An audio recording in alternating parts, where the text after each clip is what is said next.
అందరం కలిసికట్టుగా ఈరోజు 48 వార్డులు గెలవాలనే కంకణం కట్టుకొని మనం ముందుకు పోతున్నామంటే ఈరోజు కాంగ్రెస్ పార్టీకి ఏదైతే పెద్ద పెద్ద నాయకులు మాట్లాడినారు ఇందాక, మనకున్న చరిత్ర చాలా పెద్దది. కానీ మనం ఆ చరిత్రను ఎప్పుడు చెప్పుకోం. కానీ ఈసారి మనం అందరం కలిసికట్టుగా చేసి ఇందాక మాట్లాడినట్టు వేనన్న మాట్లాడినట్టు దామోదర్ రెడ్డి గారికి ఈ విజయాన్ని అంకితం ఇవ్వాల్సిందిగా అందరి మీద బాధ్యత చెప్పి కాంగ్రెస్ కార్యకర్తలు కోరుతున్నారు. మన కాంగ్రెస్ పార్టీ కార్యాలయంలో దాదాపు 20 సంవత్సరాల నుంచి ఇక్కడ ఎన్నో సమావేశాలు పెట్టుకున్నాం.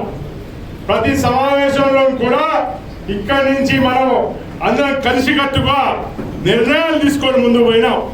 ఈ రోజు కూడా నేను ఒకటే చెప్తున్నాను, ఇక్కడ కాంగ్రెస్ పార్టీలో గ్రూపులకు తావు లేకుండా అందరం కలిసికట్టుగా కాంగ్రెస్ నాయకులు అందరం కలిసికట్టుగా పనిచేసి 48 వార్డులను తప్పకుండా కాంగ్రెస్ జెండా వేసి పూర్తి ప్రయత్నం చేస్తానని సభాముఖంగా మీకు హామీ ఇస్తున్నాను.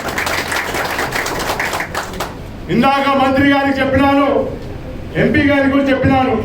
ఇక్కడ కాంగ్రెస్ పార్టీలో మనం జనవరి 5 తారీఖు నుంచి కూడా మనం అప్లికేషన్ ప్రక్రియ మొదలుపెట్టినాం. దాదాపు 600 పైగా అప్లికేషన్లు వచ్చిన సంగతి మీకు గుర్తు తీసుకొస్తున్నాను. అంటే ఇది అధికార పార్టీ చేపట్టి తీవ్రమైన పోటీ ఉన్నది. అయినా కానీ సమన్వయం పంచుకోవాలి. ఇందాక గుడిపాటి నరసయ్య గారు చెప్పినట్టు కొందరికి టికెట్ రావచ్చు, కొందరికి రాకపోవచ్చు. కానీ సర్వేల ఆధారంగా ఖచ్చితంగా బలం ఉన్న వ్యక్తి వాడికే వారి ఇంటికి తిరిగి విధంగా పార్టీ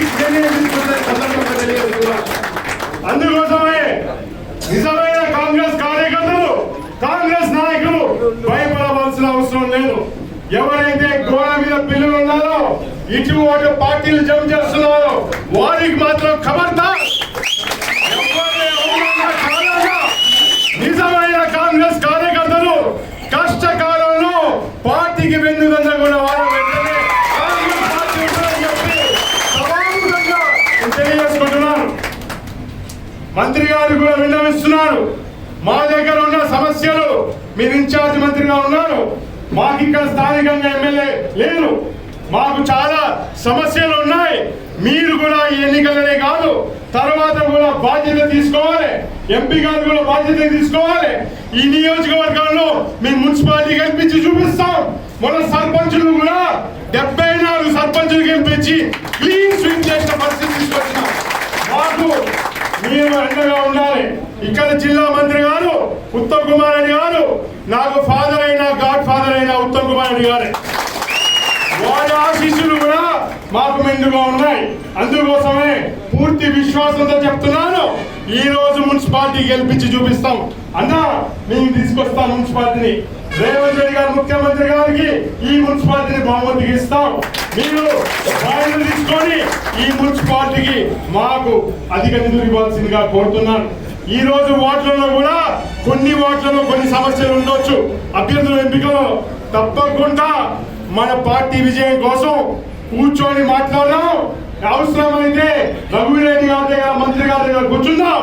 ఎక్కడైనా ఇబ్బందులు ఉంటే వారి పెద్దరికంతో వారు మనం తీసుకోబెట్టి ముందు తీసుకెళ్తారని చెప్పి ఈ సందర్భంగా తెలియజేసుకుంటున్నాను. మంత్రి గారికి ఇంకో దగ్గర పోవాల్సిన సమయం ఉన్నది, ఇంకో వారి మీటింగ్ ఉన్నది కాబట్టి అన్యగా భావించకండి. ఇది మొదటి సన్నాహక సమావేశం మాత్రమే. తప్పకుండా ఇక ముందు కూడా అన్ని విషయాలు కూడా అన్ని కార్యకర్తలు కూడా ఎవరికైనా కార్యకర్తల సమాచారం రాకపోతే అన్యగా భావించకండి. ఎందుకంటే ఈ ఉద్దేశం చాలా తక్కువ సమయంలో అందరినీ రీచ్ లేకపోవచ్చు, కానీ అందరు ఆహ్వానితులే. ఇది పార్టీ ఆఫీసు, అందరు ఆహ్వానితులని మరోసారి తెలియజేసుకుంటూ, మరోసారి ఇంత పెద్ద ఎత్తున ఇంత సమయంలో తక్కువ సమయంలో కూడా ఇంత పెద్దన మీరందరూ వచ్చి మంత్రి గారికి, ఎంపీ గారికి, ఎమ్మెల్సీ గారికి, బయట వచ్చిన నాయకులందరూ కూడా స్వాగతం పలికి కాంగ్రెస్ పార్టీ యొక్క బలం సూర్యాపేటలో ఎంత చక్కగా ఉందో వారికి వివరించిన మీ అందరికీ కూడా మరోసారి ధన్యవాదాలు తెలియజేసుకుంటూ జై